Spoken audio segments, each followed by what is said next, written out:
What is Trump hiding? We're going to find out everything that he hides, that he has hidden. Not just not releasing the report, but once he releases the report, what else he is hiding. And that's why we assembled this task force, and we've had great success, great help from the survivors and their lawyers, from others who have prosecuted. Ron's done a great job on the financial end of it. We're going to find everything out. Okay, thank you everybody, and I'm proud to be joined by my colleagues here. We have had a task force focusing on this issue, and these members and some others are active and proud members of our task force. So look, 27 days ago, every single senator sent Donald Trump a clear and simple message: release the Epstein files. Congress passed a law, not a suggestion, not a request. The law requires DOJ to release the files by Friday, December 19th. In 3 days, President Trump has a choice: follow the law and release the files, or break the law and continue to hide the truth from the American people. Let me be blunt. We fully expect Trump, Bondi, and their minions to dodge, delay, or partially release these files.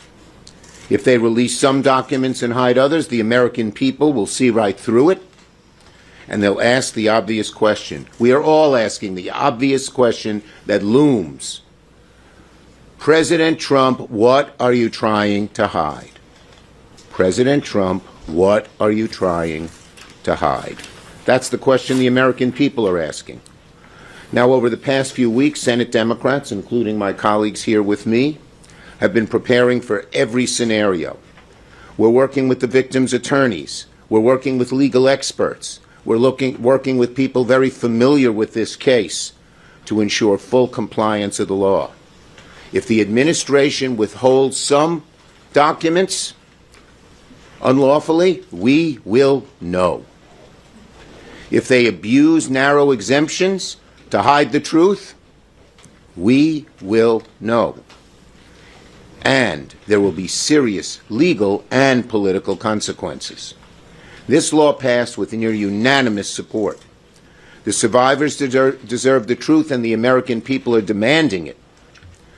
This isn't political. Democrats and Republicans agree. The American people deserve the truth.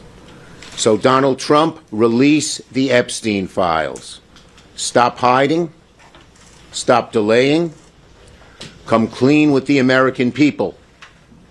And if you don't, the question will only get louder and louder and louder. Trump, what the hell are you trying to hide?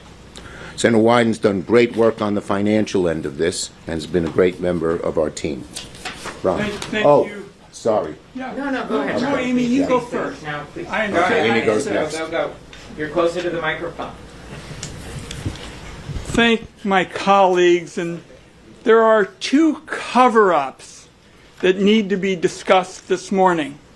The first involves the Department of Justice, and that is urgent business that we're focused on this week.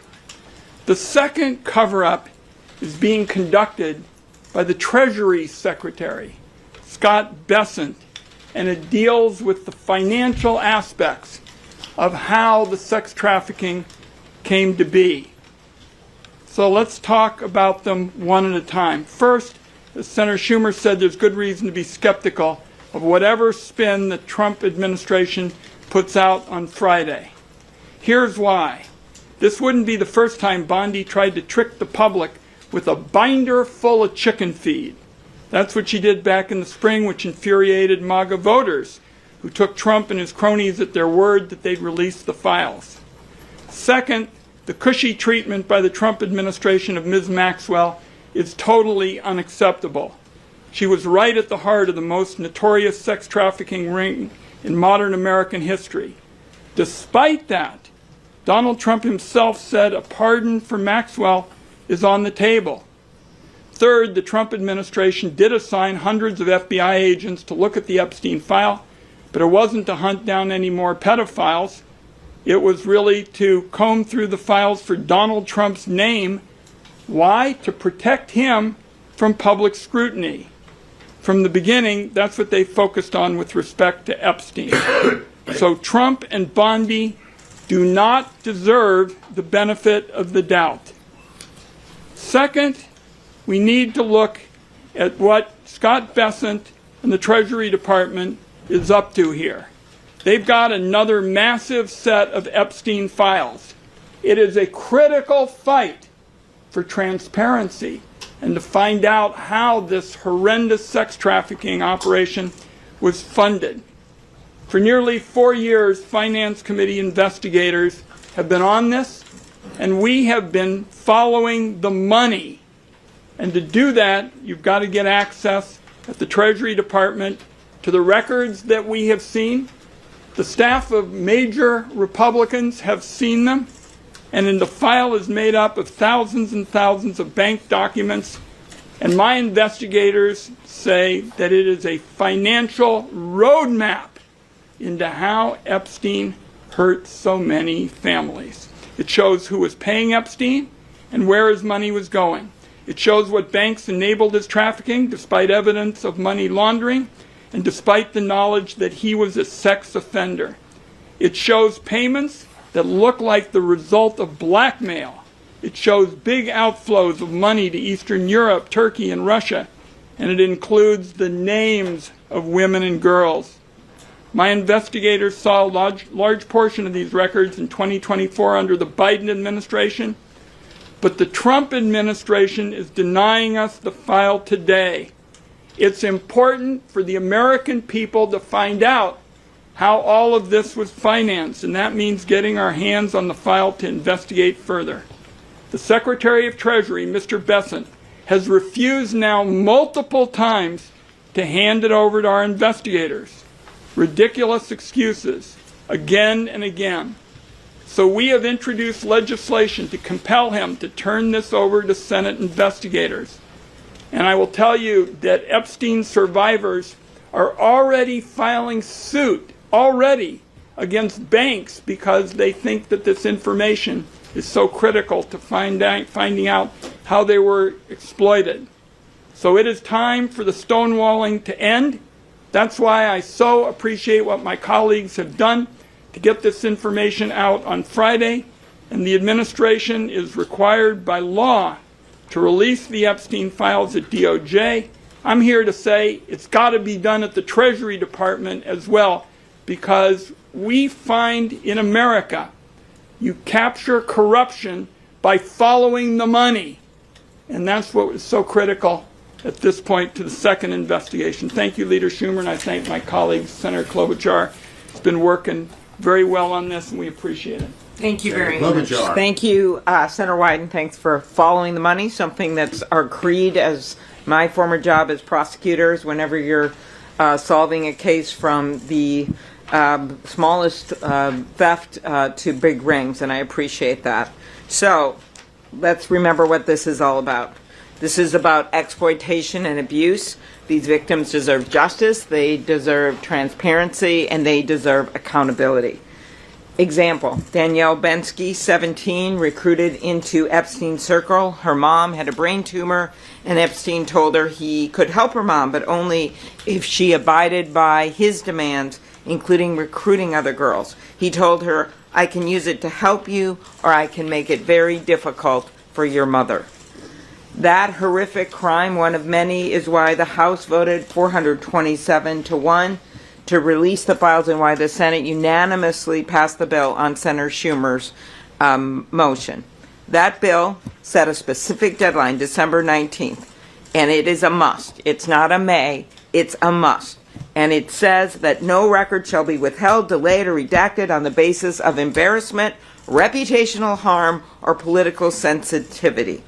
With this deadline, they will show whether they are really going to stop covering up or they're going to protect these powerful abusers. If they redact these files heavily, it will be clear they are hiding something. Because maybe it's because Donald Trump is mentioned 1,500 times. Maybe it's because they want to shield wealthy donors who are implicated in these files. Regardless of the reason, if these files are heavily redacted without justification, Americans will know that they are once again, this administration, siding with the rich and the powerful. Remember, if the president was actually serious about truth and transparency, his administration would have released these files months ago. All the way back in March, the Attorney General said everything is going to come out to the public. The public has a right to know. It's been 9 months. 9 months. And if the administration withholds or heavily redacts these records, it will be clear whose side they are on. We know the money, follow the money. They haven't released those yet. And then when it comes to this, they literally have the power of the entire Congress telling them, get them out there now. That's what these next few days will tell us. And with that, I turn it over to my colleague who's been working on this for months and been right out front on it, Senator Merkley. Thank you, Jeff. We smell a rat. Why? The president campaigned on releasing the files. Pam Bondi assured everyone the files would be released. Kash Patel said the files will be given to the public. And yet here we are. Not a single bit of these files has been released. And then what happened?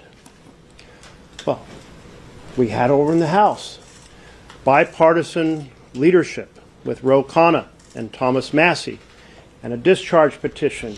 And as the discharge petition started to reach the critical number required, the House went on 8 weeks of vacation in order to avoid releasing these files. That's never happened in American history. And then we find, as they were coming back, what happened? An announcement that some new investigations were being launched. That was on November 14th. And on the evening of the 18th, Senator Schumer went to the floor, asked for unanimous consent that the bill from the House be deemed passed when it arrived in the Senate, and unanimous consent was secured from all to send this message. And what happened the next day? Pam Bondi gets up and says, we have this new information to justify new investigations. The timing of that's awfully suspicious. So the leaders in the House and the Senate demanded a meeting. We wrote to Pam Bondi, Ro Khanna, Tom Massie, myself, Ben Ray Lujan, and we were joined, and I welcomed the bipartisanship of Senator Murkowski to say, we want to know what you're up to. Meet with us and explain these new investigations. What is this new evidence? What are you undertaking? And how are you setting forward a plan to make sure all the documents are released on the 30-day notice? We got a response. The response was, we acknowledge receipt of your letter. That's it. So one of the things to watch for is the argument that vast sections had to be redacted in some cases to defend the integrity of some newly invented investigations. One way or another, we anticipate that Trump is going to continue to hide the files that should be released. We must not let it happen. We must not let it happen because we are about accountability for the perpetrators and justice for the victims, and that will not happen unless there is transparency and the documents are released in whole. Thank you. Senator Blumenthal. Yes, thanks to my colleagues, most especially to Senator Schumer for being so steadfast and unyielding. I think we need to recognize why we are here. We are here because of the survivors. Because of the survivors pursuing relentlessly the hideous cause of their victimization, Epstein, but also the rich and powerful people who were Epstein's benefactors and his enablers. The survivors created that public pressure that led to the law forcing release of these documents. Donald Trump must listen to the survivors, and we will know what they are concealing because of the survivors.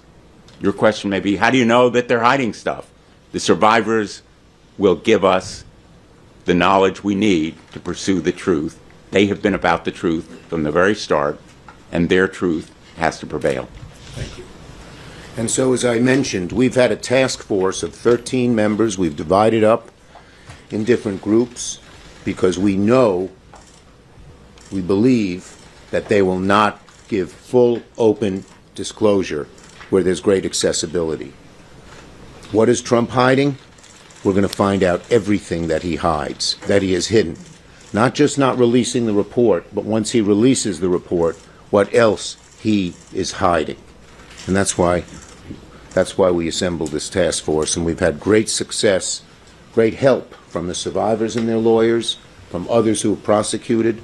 Ron's done a great job on the financial end of it. We're going to find everything out. He can run, he can't hide. Questions on this subject? Yes. What is your sense in terms of the time frame? Is it end of day on Friday, or is it when do you need to have these documents? And if you don't, is there a legal recourse that you are already planning? Okay. The first question. We don't know when exactly they'll release it. They may try to do it at 11:59 p.m. They have to do it by the 19th. That's the law. If they don't release the documents, there's going to be such an outcry from one end of America to the other that I think they'll be forced to do it. Just as they've resisted all along, but we're at this point. The public pressure, as Abe Lincoln said, public sentiment is everything. You've rarely seen so many different political wings of each party come together and say we need this. So we believe they'll be required to do it. Obviously, we would pursue every legal, legislative, and administrative way to get this done as well, but public pressure will be everything. Yes? How are you planning on addressing this if they do release it and it's so heavily redacted that there's nothing of substance in it? Well, the people who wrote the legislation drafted it very carefully. We've been consulting our lawyers on just that issue, and we will be able to first make the point that some of the redacted stuff much of the redacted stuff doesn't have to be redacted, and we'll have chapter and verse on that. And second, we will be prepared to argue that in court. But again, our number one ally in this is the American people, and they are going to demand that it be released. And when we say this and this and this shouldn't have been redacted, what are they hiding there? It's going to increase a lot of heat on them. And clearly, as Senator Schumer knows, having met with them, the victims are not also going to allow this to happen. Right. They're going to be leading the way. They want to know what's in these documents. Yep. The victims are already filing lawsuits using the information we've gotten. They are not going to let this just go by the board. Yes. What is your plan for making progress on Senator Wyden's bill with regard to the Treasury? Oh, why don't I call on Senator Wyden? We're going to keep pushing to find out what is behind Scott Bessent's stonewalling. The fact of the matter is, on Valentine's Day, before the Biden administration left, we went to look at the SARs, these suspicious activity reports, and we had the staff of senior Republicans. And we're going to keep pushing on a bipartisan basis to, A, get all the facts out, because as Senator Schumer has said, this is not a blue and red fight, and B, to make the reforms that are necessary so this never happens again. Too many banks looked the other way. Too many auditors decided this wasn't important. This was again and again a textbook case of disinterest in suffering and families and young girls, and we're not going to let it happen again. We're also not going to bifurcate this. It's part of one large investigation, one large disclosure. And just as we will do everything we can to alert the public what has happened on the non-financial parts of the documents, with all the horrible things that they did to these women, we're going to continue to keep pressure on the financial parts too. Yes? So let's say these files do get released. Is it just going to be a public release, and you all are just going to let the American people go through them and come to their own conclusions? Or will Senate Democrats Will there be a coordinated campaign? Will there be anything that we can expect next year when you all Well, the first step is to get them all released. That will be our first job. And then, once we have the releases, obviously, it's going to be clear as could be to the American people what has gone on here. But, you know, Democrats will be actively involved, letting people know how disgraceful this has been. The American people should see everything we see. Yeah, they'll see it. Yes. In terms of the timing, if you need to go to court after the release because it's, there are too many redactions or just everything's not there, is that something that can happen quickly, days, We're weeks? gonna, we have great lawyers who are ready to go, and we will leave it to them as to the best sense of timing. But certainly, we want to let public pressure build and build and build. And are you working with the Republicans on the court action? Because the law was bipartisan, would it? We expect that we will have lots of bipartisan support. Thank you, everybody. Thank you. Oh, last one. What steps are you guys taking when it comes to learning more about why Ghislaine Maxwell's moved? I don't know if you saw, but Susie Wiles, the president's chief of staff, You saw that. she had no idea. The president had no idea. I'm curious. I don't know whether those will be in the She file. should not have been moved.